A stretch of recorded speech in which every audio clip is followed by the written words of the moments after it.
Vamos falar do Trump taxando o Brasil em 50%.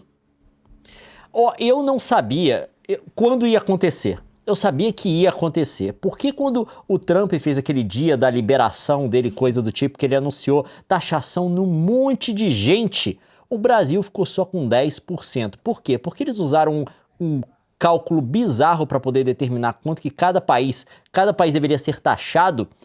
E eles fizeram um cálculo baseado em quanto os Estados Unidos era deficitário com esses países. Ou seja, os Estados Unidos comprava desses países mais do que vendia para eles. E eles fizeram um cálculo lá e colocaram umas tarifas bem altas. O Brasil ficou com 10% porque os Estados Unidos é superavitário em relação ao Brasil. O Brasil compra mais dos Estados Unidos do que vende para ele. E eles pegaram todo mundo que era superavitário e colocaram uma taxa fixa de 10%. E o Brasil estava com esses 10% também. Só que o Brasil sofreu com outras taxas, porque ele anunciou, não para país específico, mas relacionados a produtos específicos, uma taxa de 25%, se eu não me engano, no alumínio e no aço. E o Brasil exporta esses produtos para os Estados Unidos. A exportação do aço do Brasil, inclusive, é bem significativa. Mas agora, depois do Brasil ter escapado disso tudo, e o governo brasileiro, na minha opinião, até agora, antes do anúncio do Trump, dado a resposta certa, que é: não vou falar nada, eu vou minimizar as minhas perdas, não vou criar problema, e vou fingir que eu não estou aqui para ver se os Estados Unidos não lembram de mim. Uma estratégia muito boa para quem só está com 10%. Diante de todo o resto do mundo aí, na época a China estava com 145, quem lembra? Uma ameaça, pelo menos. Aí agora ele chegou e ameaçou taxar o Brasil em 50%. Uma ameaça, não está em ação ainda, mas que entraria ou entrará em vigor, depende do tanto que você acredita aí da palavra do Trump, isso é complicado de definir, né? No dia 1º de agosto. Mas eu quero deixar os brasileiros tranquilos em relação a uma coisa, porque para quem é brasileiro, parece que o mundo está caindo, parece que é a grande notícia da semana. Mas deixa eu deixar claro para vocês, para o Trump, isso é uma terça-feira. Porque aqui, gente, eu vou colocar para vocês. Essa aqui é uma imagem da CBS News, eu vi essa notícia na televisão, sim, eu vejo notícia na televisão ainda. Fui correr atrás do vídeo no YouTube para poder tirar print, porque eu achei muito bom isso aqui. Isso aqui é da tela da apresentação dela. CBS. Primeiro, os significativos aqui, que pelo menos correram na mídia, né? Porque são países que, quando isso acontece para eles, o pessoal fica meio, sei lá. Que é o seguinte... Sensibilizado. Eu vou explicar o porquê. Porque são aliados dos Estados Unidos, tá? Aliados, bons aliados, inclusive. A gente teve uma ameaça de 25%, perdão, sobre a Coreia do Sul e o Japão há 3 dias atrás. Depois a gente teve essa ameaça de 50% no Brasil e ontem saiu uma nova de 35% no Canadá. O Canadá, que tá nesse vai e volta há muito tempo, foi o primeiro país a ser ameaçado junto com o México. E detalhe, é o maior aliado, o maior cliente dos Estados Unidos, tá? Então assim, não tem critério nenhum, mas vamos lá.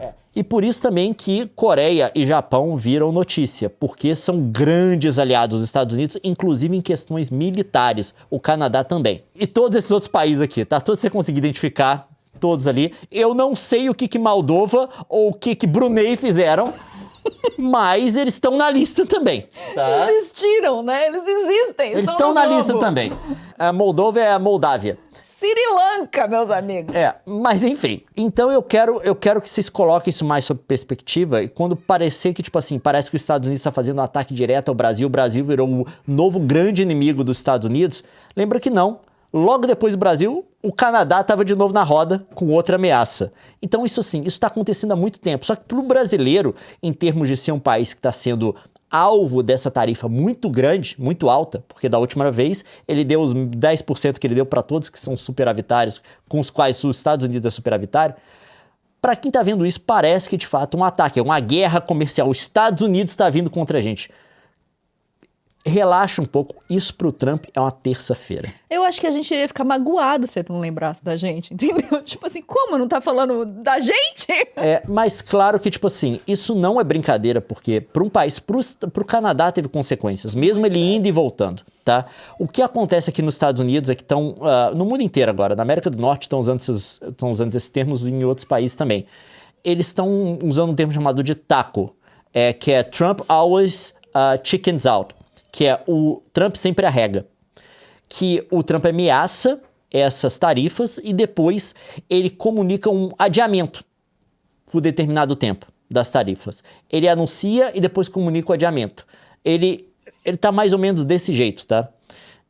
Claro que teve algumas coisas que entraram em vigor e tal, mas em boa parte das coisas ele volta atrás. Então a gente vive sob essa perspectiva, mas é claro que para o Brasil isso tem consequências, porque a gente tem que lembrar que o mercado vive com expectativas e o mercado gosta de ambientes seguros, de uma segurança institucional que gere uma previsibilidade. Quando você tem o presidente dos Estados Unidos ameaçando, voltando, essa mesmo voltando atrás em muita coisa, mesmo que você possa esperar que ele vá voltar atrás, essa imprevisibilidade, ela causa um custo para o país, principalmente para um país que é uma economia emergente, tá? É um país que não tem uma determinada força que um país em desenvolvimento, um país desenvolvido pode ter em termos de uma estabilidade social, uma condição de lidar com esse problema, com essa crise, de uma forma melhor. E a gente vai ver isso em alta do dólar e queda na bolsa. A gente viu no final de semana que a gente está gravando essa live que a bolsa teve uma queda significativa e o dólar subiu. Isso é ruim. O mundo já está se ajustando, tá? O Brasil demorou um pouco porque a gente só estava nesses 10%. Esses 10% são tancáveis. 5 dos 10 principais produtos que o Brasil exporta para os Estados Unidos tiveram uma quantidade de compra pelos Estados Unidos, de exportação para os Estados Unidos reduzida. Teve umas reportagens que informaram isso, mas se a gente tivesse um 10%, a gente tancava. Então era melhor ficar pianinho, tá? Não coloca a cabeça para fora. De tudo aqui a gente recebeu menos pior, vamos continuar. Só que agora o Brasil vai ter que agir e vai ter que começar a fazer as coisas que o Canadá fez, tá? O Canadá já tá nessa dança há mais tempo. A gente lembra vocês aqui que foi o primeiro junto com o México. E a gente tem aqui do dia 23 de junho, anúncio do primeiro-ministro do Canadá. Canadá anuncia nova parceria reforçada com a União Europeia, que vai ser aqui negociações abrangentes em diversas áreas para fortalecer a cooperação, incluindo comércio, segurança econômica, transição digital e o combate à mudança climática e degradação ambiental. E não só isso, eles vão criar a parceria na área de segurança e defesa. O Canadá já está nessa dança há mais tempo e já está movendo seus pauzinhos. Obviamente que ele quer manter a boa relação que tem com os Estados Unidos, porque o Canadá é muito dependente dos Estados Unidos, porque as duas economias são muito integradas, e a economia americana é muito maior, é um país muito maior, com população maior e tal, mas eles já estão olhando para a diversificação de parceria, e o que eles estão tentando agora é se aproximar da União Europeia. O Brasil se tornar alvo dessa forma, como outros países se tornaram, vai colocar esse imperativo para o governo brasileiro também, de tentar diversificar o que há de dependência no Brasil em relação aos Estados Unidos. Pelos números do Goldman Sachs, as exportações para os Estados Unidos representam hoje para o Brasil 2% do PIB. Não é um número tão grande quanto se imaginaria, né, dado que os Estados Unidos é o nosso segundo maior parceiro econômico, porém, não é uma coisa negligenciável. Se a gente conseguir encontrar novos parceiros e poder diversificar esse tipo de relação, claro que a gente pode ser menos alvo de uma mudança que acontece em um país só, né, por questões políticas, que deseja alvejar o Brasil de alguma forma. Mas, enfim, vamos explicar tudo o que está acontecendo aqui e explicar o que tem de diferente em relação ao Brasil. Porque apesar de eu estar falando aqui do Brasil ter chegado agora num problema que vários países estão tendo, vários bons aliados dos Estados Unidos, antes de anunciar no Brasil, ele anunciou como eu mostrei aqui, para a Coreia do Sul e para o Japão, e agora ele anunciou para o Canadá de novo. Tem diferenças em relação à ameaça que foi feita ao Brasil, inclusive potenciais repercussões legais, tá? Porque muitas dessas decisões do Trump de tarifar país, elas estão sendo disputadas nesse momento em corte nos Estados Unidos. Estão subindo nas cortes dos Estados Unidos, eventualmente chega na Suprema Corte, eles vão ter que tomar uma decisão. Porque não é claro se o Trump pode fazer o que ele está fazendo. A gente vai discutir isso aqui. O motivo alegado importa. O motivo alegado importa. É o seguinte, não sou especialista em direito nos Estados Unidos, mas por tudo que eu me informei aqui, essa definição de política tarifária, né, ela passa pelo Congresso americano, o legislativo que define. Só que a lei americana permite que o presidente faça isso de forma, entre aspas, unilateral, só ele, em determinadas condições. Mais especificamente, a gente tem um código chamado de IEEPA, que é o International Emergency Economic Powers Act, que é um documento faz parte do Código Legal dos Estados Unidos, que define determinadas ocasiões que, em situações de emergência, o presidente dos Estados Unidos, tá, o executivo dos Estados Unidos, pode tomar essas decisões unilaterais que tangem relação com outros países, incluindo, pelo menos a interpretação que o Trump está reivindicando, política tarifária. Então ele pode sobrepassar o Congresso e entregar uma decisão sobre política tarifária, de aumentar o quanto que ele cobra para as importações de um país. Mas a gente tem que deixar bem claro, isso só acontece numa situação de emergência. O problema é o que é uma situação de emergência, não é tão claro assim. Não tem uma definição clara do que é. Basicamente, o presidente tem que autodeclarar que está fazendo aquilo por emergência e qual é a emergência. E se você tiver um problema com isso, você tem que recorrer ao judiciário. Vai subir as cortes nos Estados Unidos e a gente tem coisas agora que estão subindo nas cortes, né? Estão sendo reivindicadas nas cortes dos Estados Unidos para tentar parar pelo menos algumas dessas medidas. E o que os Estados Unidos fez? Eu vou abrir aqui o documento da Casa Branca justificando a taxação, principalmente, mas não somente, sobre China, México e Canadá, que foram os primeiros lá atrás, tá? Isso daqui é do dia 1 de fevereiro. Então a gente está falando lá do início e a gente vai falar das razões do governo americano para isso. Lidando com uma situação de emergência. Aqui que entra. Ele está implementando, na época, tá? Isso daqui foi... Fevereiro, a primeira vez, primeira né? Vez. Quando ele começou com esse papo. Tarifa adicional de 25% sobre Canadá e México e 10% sobre a China. E 10% sobre recursos energéticos do Canadá. O Canadá tinha 25% e 10% para questões energéticas. Enfim. Aí por que ele está falando isso? Ele coloca vários motivos. E o que ele colocou na época, e o que ele reivindica até hoje como sendo um desses motivos, é a crise do fentanil.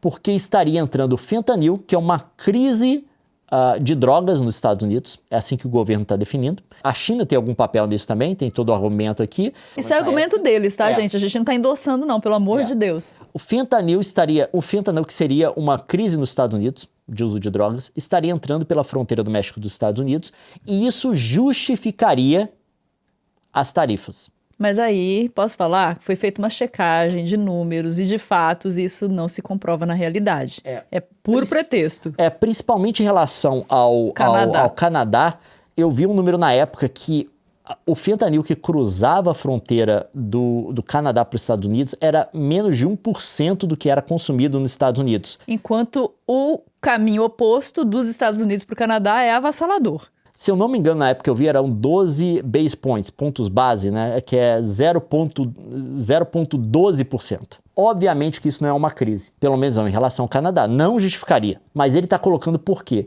Porque o estado de emergência, a situação de emergência que dá esse poder para o governo americano, necessita de uma justificação de crise.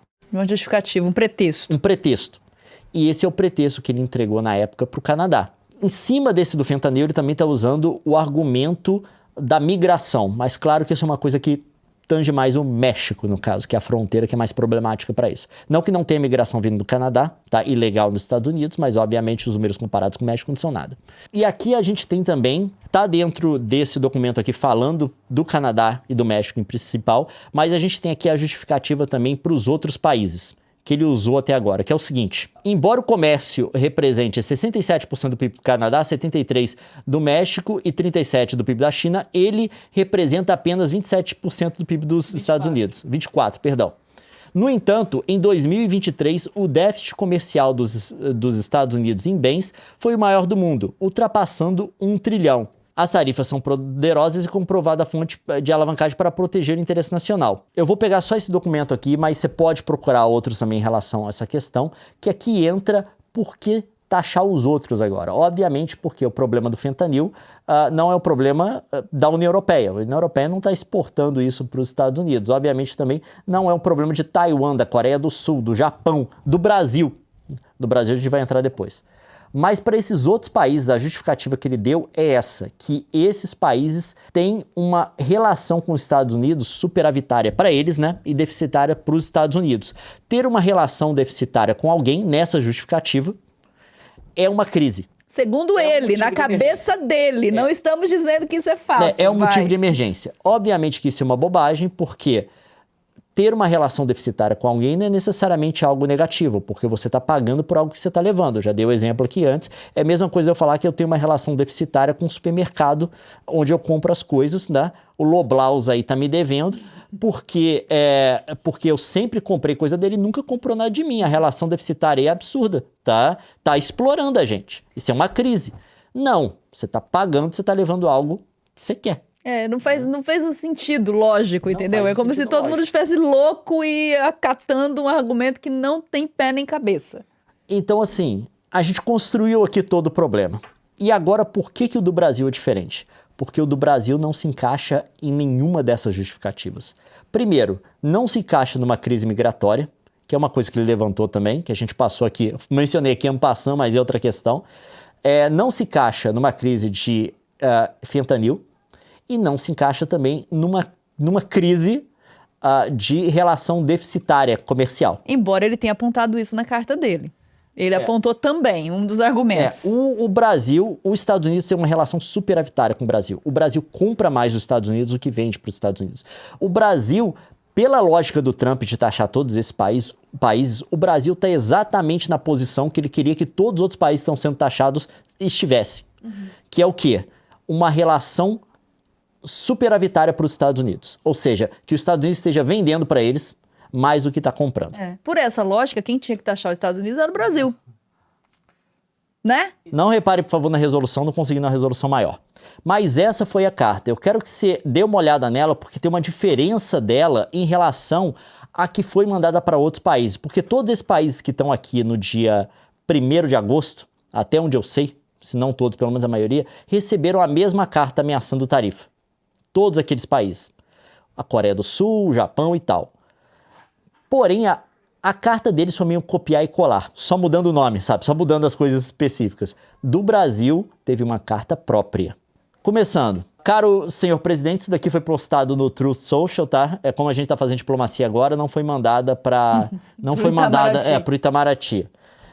Ele falando, caro senhor presidente, eu conheço e já lidei, né? Com o presidente Jair Bolsonaro, com o ex-presidente... Não, ele ex-presidente Jair Bolsonaro, former president, e respeito ele imensamente. Assim como todos os líderes de países. O jeito que o Brasil está tratando o ex-presidente Bolsonaro, um líder muito respeitado por todo mundo, durante o seu termo, né, durante o seu mandato, incluindo os Estados Unidos, é uma desgraça internacional. Esse julgamento não deveria estar acontecendo. É uma caça às bruxas e deveria terminar imediatamente. Imediatamente com letras maiúsculas, como tudo gritado. Exatamente. E aí depois ele vai criticar o Brasil por uma censura ilegal e secreta e coisa do tipo, e ameaça o Brasil com 50% de tarifa. Então assim, gente, obviamente que a carta continua, ele vai falar de outras coisas e tal, mas a gente tem esse problema. Por que o do Brasil se torna uma coisa tão diferente das outras? Porque esse motivo que foi colocado aqui no começo... Não justifica. Não daria um poder especial para o presidente sobrepassar o Congresso. Então, por isso que o Brasil é igual, mas também é diferente ao que está acontecendo com as outras nações. E o Brasil mostra uma coisa que é bem clara. Toda essa coisa de ter uma justificativa para reivindicar poderes de emergência do Trump era uma fachada, obviamente, mas a coisa ficou, a certeza, né, de que a coisa permaneceria, de que a coisa funcionaria. Ficou tão grande que a gente chegou na fase de abrir mão disso. Ele não tá nem preocupado mais em justificar. Vamos tirar a máscara. A gente sabe por que essas coisas estão acontecendo. E do Brasil parece ser uma coisa pessoal. Tanto que o Eduardo Bolsonaro foi reivindicar, até onde eu entendi, o papel dele nisso tudo, e eu não duvido, tá? Eu não duvido. A galera que falou que o Eduardo Bolsonaro não teria o poder de fazer isso. Se o Brasil recebesse... Ele foi pra lá pra isso, né? Se o Brasil recebesse a carta padrão da galera, que todo mundo recebeu, beleza. Mas essa diferença aqui é porque tem algo pessoal. Tem a mão de alguém. Então, tipo assim, mesmo que a galera fale que, não... Eu tenho todo motivo para acreditar nele quando o Eduardo Bolsonaro diz que ele teve um papel direto nisso, tá? Porque isso aqui parece extremamente pessoal, inclusive na linguagem. Porque parece que é uma linguagem usada pelo Trump na rede social dele. Não é uma linguagem assim como... Oficial, diplomática. Diplomática, como aconteceu com os outros países. Essa coisa de colocar coisa tudo em maiúsculo e coisa do tipo. É uma ingerência na real. E assim, demonstra... É totalmente uma demonstração, não só de atropelo, de invasão de soberania, tipo assim, é tão baixo, é tão rasteiro, mas não é só isso. Porque o presidente do Brasil não pode interferir num julgamento do judiciário. Ele não tem esse poder. Entendeu? Tipo essa é a assim. grande questão. Parece que é tudo pra construir uma narrativa pra galera do Bolsonaro. Porque não faz o menor sentido. Não existe nexo nessas palavras. O grande problema lógico disso é essa questão de você querer mudar uma decisão judicial com uma ameaça tarifária. Obviamente que se o Brasil quisesse ceder a essa ameaça e a esse pedido dos Estados Unidos, é uma chantagem, né? Mas chantagem política internacional é bem comum, tá? Não desse jeito aqui, normalmente é mais mascarado, tem uma linguagem mais diplomática, mas ainda assim é chantagem. Se ele quisesse responder, o executivo teria que intervir no judiciário, né? E isso, obviamente, não vai acontecer. O que eu acho, tá? Eu acho que o Brasil não vai tomar a atitude que outros países que conseguiram colocar o Trump no bolso tomaram, né? Você não vai fazer igual os países árabes, que é dar avião e campo de golfe para ele. Mas o grande problema é, tudo com Trump funciona de forma transacional. Essa é uma lógica dele. É tudo transacional. Você tem que dar uma coisa que ele quer. Eu não acho que o Brasil vai se dispor, acho que nem deveria, a fazer o que países do Golfo, né, fizeram, do Golfo Pérsico.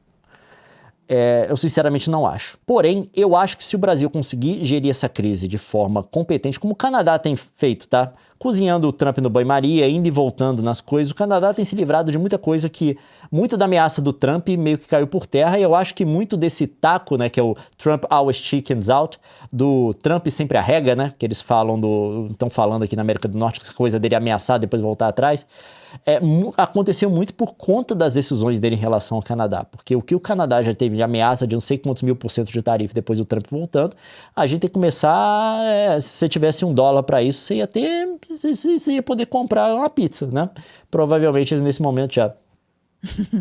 Então, assim, eu acho que se o Brasil gerir isso da forma certa, marcar a posição, dizer que vai ter reciprocidade, se for o caso, e coisas do tipo, mas não estender demais essa posição antagônica, manter isso numa linguagem diplomática e se dispor a negociar com os Estados Unidos, porque isso é outra coisa que o Trump quer entregar também, que são as negociações comerciais dele, que é um dos pontos que ele está colocando. Já tem não sei quantas centenas de negociações comerciais andando. Mas como é que negocia se ele está pedindo uma ingerência do judiciário? Isso daqui é desculpa.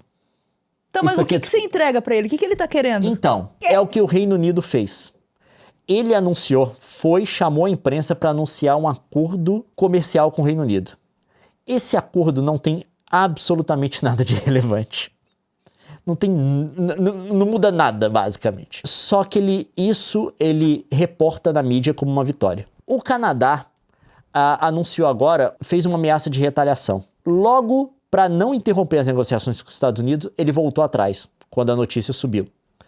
O Trump vai na mídia e reivindica isso como uma vitória. Você tem que criar esses ambientes para ele, em que ele pode reivindicar uma vitória. O que o Brasil tem que fazer? O Brasil tem que se dispor a negociar, chegando no dia 1º de agosto, tá? Eu acho que já tem uma chance grande dele adiar a implementação dessas tarifas. Por que ele vai adiar? Porque essas tarifas não são práticas. Quando você quer fazer uma guerra comercial de fato, para vencer, você não coloca 50% em cima de tudo que um país exporta para você. Você vai... Porque, primeiro, tem muita matéria-prima que o país exporta, né? Coisa que você não produz, que é para a sua indústria, inclusive. E o Brasil faz isso, tá? O Brasil exporta muita matéria-prima. Você não vai e coloca uma tarifa sobre tudo. Você não coloca tarifa sobre as coisas que você precisa, e as indústrias que você quer trazer para o seu país, você coloca tarifas razoáveis, específicas sobre essas indústrias, que vão minimizar o impacto dentro do seu país, porque preços vão aumentar para aquelas coisas, pelo menos diretamente por conta da sua decisão, mas também você não coloca tão baixo a ponto de não trazer essa indústria. É meio que um equilíbrio. Isso aqui é o ponto certo, tá? Minimizar os custos e criar um incentivo para essa indústria mudar para o seu país. O Trump fez isso em certa medida no primeiro mandato dele, com as indústrias de coisas tipo máquina de lavar e tal, ele trouxe muito para os Estados Unidos. Agora, se valeu a pena isso ou não, eu vi um cálculo que fizeram que cada emprego que ele trouxe para os Estados Unidos dessa indústria custou $800 mil. Mas ele conseguiu fazer isso, por essas estratégias de targuear uma indústria. Então eu acho que ele vai dar para trás, porque 50% não é uma guerra comercial.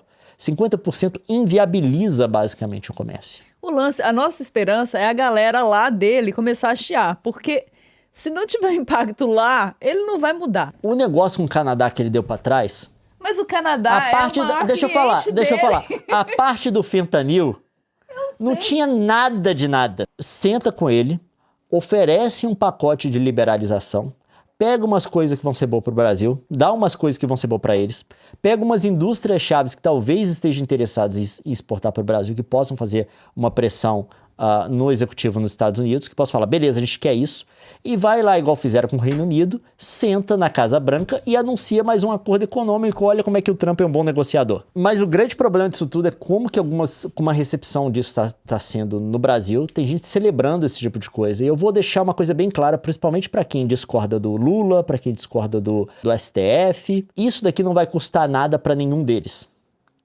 Para quem isso vai custar é para o exportador brasileiro, vai custar para as pessoas, para os trabalhadores que esses exportadores empregam, né? Vai custar para o país.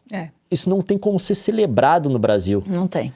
Porque isso pode causar uma retração. Se o Trump não voltar atrás, eu imagino que ele vai voltar. Isso pode causar uma retração econômica no Brasil que vai fazer gente sofrer. Se você, principalmente a galera que se reivindica patriota, se você ama o seu país e quer o melhor para ele, isso... não tem como... extremamente, não tem como defender. É um governo externo... querendo interferir nas instituições brasileiras. É um governo externo fazendo alguma coisa que vai prejudicar o seu país. Mas prejudicar não é pequeno, é prejudicar grande. É emprego, é riqueza, é tudo. Eu quero deixar outra coisa também, que eu quero responder aqui. Eu vi uma crítica, principalmente do governador de São Paulo, colocando uma certa culpa no executivo brasileiro, tá? Que é o país que não se aproximou de Trump, não fez uma reunião com Trump, não falou com Trump, coisa do tipo. Eu vou deixar bem claro, a relação diplomática que um país tem com os Estados Unidos não tem absolutamente nenhuma relação com a decisão do Trump fazer esse tipo de ameaça. Os dois primeiros países que foram ameaçados foram Canadá e México. Dois países que, em termos de aproximação diplomática com os Estados Unidos, não tem paralelo no mundo. Os dois países são basicamente integrados. São economias quase que integradas com a americana. Eles têm provavelmente reunião de alto nível em algum departamento de governo toda semana. O Trudeau, quando o Trump ganhou, antes do Trump assumir, ele foi fazer uma visita ao Trump em Mar-a-Lago. O Trump ainda não era presidente. Foi lá. Ele foi lá beijar a mão do Trump. Adiantou alguma coisa? Porque ele sabe que a relação é importante. O Justin Trudeau é de esquerda. Não interessa. Ele sabe que a relação é importante. Não interessa quem sentar na presidência dos Estados Unidos. Ele vai e faz. Mas quando foram os dois primeiros países punidos, foram exatamente os dois principais aliados. Agora ele está punindo Coreia do Sul e Japão.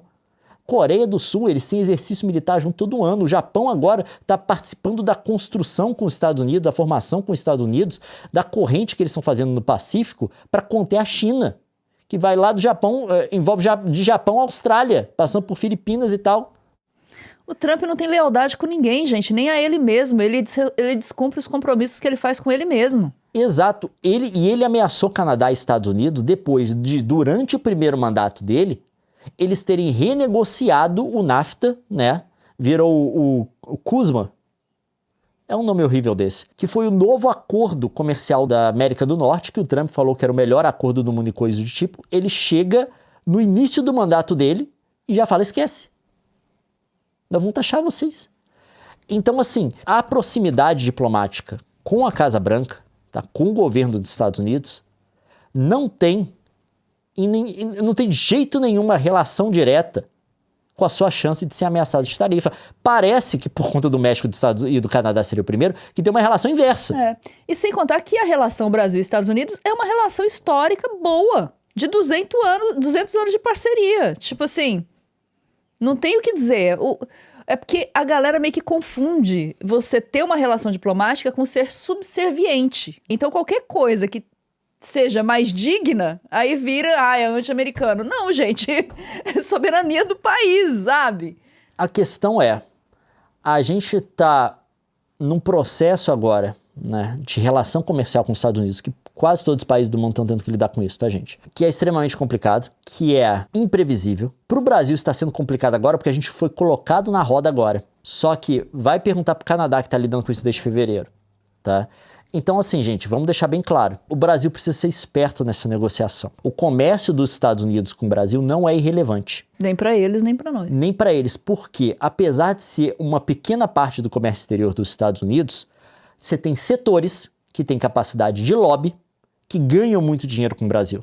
E esses setores estão interessados em manter essa relação. A galera que importa café para os Estados Unidos está interessada em manter essa relação.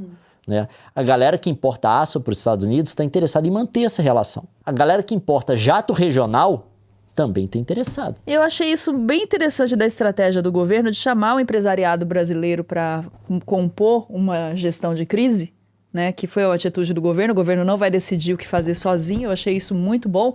Primeiro, justamente por ter essa visão da parte do setor produtivo brasileiro, mas também para poder ter essas conexões com o setor produtivo americano, que vai... A única pressão que o Trump vai receber vai ser dos americanos mesmo. Então, assim, eu acredito que essa é a ponte, sabe? Dessa pressão partir também do americano que vai ser prejudicado. E como não existe uma justificativa plausível para esse prejuízo para o americano, o Brasil não coloca os Estados Unidos em risco de segurança, eu acho que esse pode ser um caminho, sabe? De mobilidade da opinião pública americana. Sim. O Brasil tem umas vantagens em relação a outros países que estão lidando com esse problema, porque a gente não tem tanta agenda integrada com os Estados Unidos. Por exemplo, a agenda de segurança. Para o Canadá é importante. Que depende dos Estados Unidos. Por conta da Rússia, via Ártico. Para a União Europeia é importante, por conta da Rússia também, via leste europeu. Também é importante para o Japão, por conta da China e da Coreia do Norte.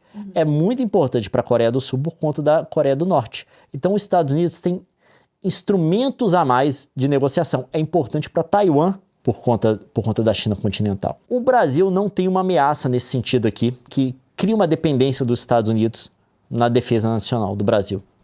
Isso é importante. O pessoal falando assim, é menos de 2% do PIB a relação com os Estados Unidos. Eu vi aqui que a exportação, que a gente importa coisa dos Estados Unidos e a gente não importa, tipo assim, não é coisa que a gente pode simplesmente comprar do outro. A gente importa coisa que é importante, tá? Que é tipo assim, é para a nossa indústria. Aí fala, mas é só 2% ou menos de 2% a exportação. 2% do PIB é uma coisa relevante. De novo, é 2% de forma direta, tá? A gente tem que pensar um impacto maior que isso pode ter na economia, por conta de como os mercados vão reagir e outras coisas e tal. Tem mais atrás disso, tá? Não é de se jogar fora. O Brasil tem que ter ideia do seu tamanho, de onde ele é forte, de onde ele depende, de onde ele não depende e fazer essa negociação de forma esperta. O que o Canadá fez foi parecido com o que o Brasil está, pelo menos, se inclinando agora para fazer. Vamos ver o que vai acontecer. Eu estou falando isso daqui numa sexta-feira, dia 11. Não sei o que vai ser anunciado na segunda, mas ter uma noção clara dos interesses econômicos do país e mesmo nessa resposta, não fazer uma coisa que seja à altura do que os Estados Unidos está fazendo, mas fazer uma coisa que seja relevante, mas que minimize o dano no país. O Canadá não respondeu aos Estados Unidos na mesma moeda, porque isso seria loucura, o custo seria muito grande para o Canadá. Qual que é a resposta que você pode dar que vai minimizar os seus custos? É isso que você tem que fazer. O leite derramado já está derramado, caso essas coisas continuem. A questão é, você não quer derramar mais. De vez em quando, é bom fazer até igual o Brasil fez quando os Estados Unidos anunciou os 10%, que é nada. Isso pode ser a resposta adequada, se é essa que vai minimizar suas perdas. Então, assim, gente, a galera perguntando do BRICS também. O BRICS pode ter um papel? Pode, mas a gente tem que lembrar que nessa rodada de 1º de agosto, os países do BRICS, né, os principais do BRICS, os 5 primeiros, né? BRICS, exato. Dos 5 primeiros do BRICS, né, os 5 fundadores, só o Brasil e a África do Sul que estão sendo alvejados. Aparentemente, ele já tem um acordo com a Índia tem alguma coisa encaminhada. Com a China, ele está em negociação, então não tem uma nova ameaça com a China. E a Rússia, por algum motivo, ele decidiu não taxar. É difícil você pensar em termos do BRICS, né? Que se você quiser limitar a ação do BRICS de fato, o país dando as cartas, o principal mais forte é a China. O Brasil é uma pequena parte, tá? É relevante, tá? Mas num bloco econômico que você tem Índia e China, o Brasil é importante, mas obviamente se você quiser minar as ações do golpe, você não era o Brasil você que tem ele que ia olhar em alvejar, outro lugar, né? Vamos deixar bem claro, eu acho que a gente não queria que o país chegasse nessa posição, eu acho que o Brasil tem capacidade de negociação com os Estados Unidos, obviamente é uma capacidade assimétrica porque os Estados Unidos, tipo assim, uma relação assimétrica, porque os Estados Unidos é um país muito maior, do qual o Brasil precisa mais do que ele precisa do Brasil. Isso em relação aos Estados Unidos com qualquer país do mundo, eu acho. Então, o Brasil tem que ser esperto, tem que pensar direito, mas o Brasil tem capacidade de negociação. E eu acho que é isso que o Trump quer. Ele quer forçar uma negociação. Se o Brasil entregar o que ele quer, eu acho que o país Mas, pode... meu bem, o que ele quer, meu entregar bem? o que ele quer não é o Bolsonaro. Ele quer um acordo econômico. Se ele entregar isso, fizer lá o teatrinho dele, né? Mas ele vai fazer de novo. Dá o W pra ele. Na hora que você ceder... Dá eu o não W acho pra que tem ele que ceder, não. e acabou. W. Na hora que ceder, você viu o que ele fez com o Canadá? O Canadá cedeu, foi bonitinho. Olha aí de novo. Não, o Canadá não cedeu, eles não fecharam a negociação. É porque o Canadá ele ficou indo e voltando. Ameaça e tira, ameaça e tira, ameaça e tira. A galera fala, o Leon tá viajando. Não, tudo do Trump é transacional. Ele tem que vencer. Ele coloca esse negócio do Bolsonaro como essa desculpa, tá? Para colocar 50% no Brasil. Mas ele, sem precisar dessa desculpa, deu 25%, 30%. 25%, 30%, qual a diferença? Todos tornam o comércio meio proibitivo. É para forçar o povo a sentar e negociar e dar alguma coisa que ele quer, tá? O que o Brasil tem que fazer? O Brasil tem que seguir a estratégia do Reino Unido. Senta com o Trump, oferece um acordo comercial, ele chama a imprensa, anuncia, olha como é que o Trump é bom negociador. Fechou mais um acordo. E aí você volta para casa e minimiza suas perdas. Gente, eu não vou colocar isso no copo, vou deixar bem claro para vocês. Você tem uma criança com a bazuca. Você dá um doce para ela e convence ela a baixar a bazuca. Você não tenta tomar a bazuca da criança. Os brasileiros precisam ser patriotas em relação a isso, obviamente. Mas a gente tem que ser também esperto. Aliás, essa parte aí da criança, essa metáfora aí da criança com a bazuca, pode colocar no corte, sim? Pode. Tá, que essa foi boa.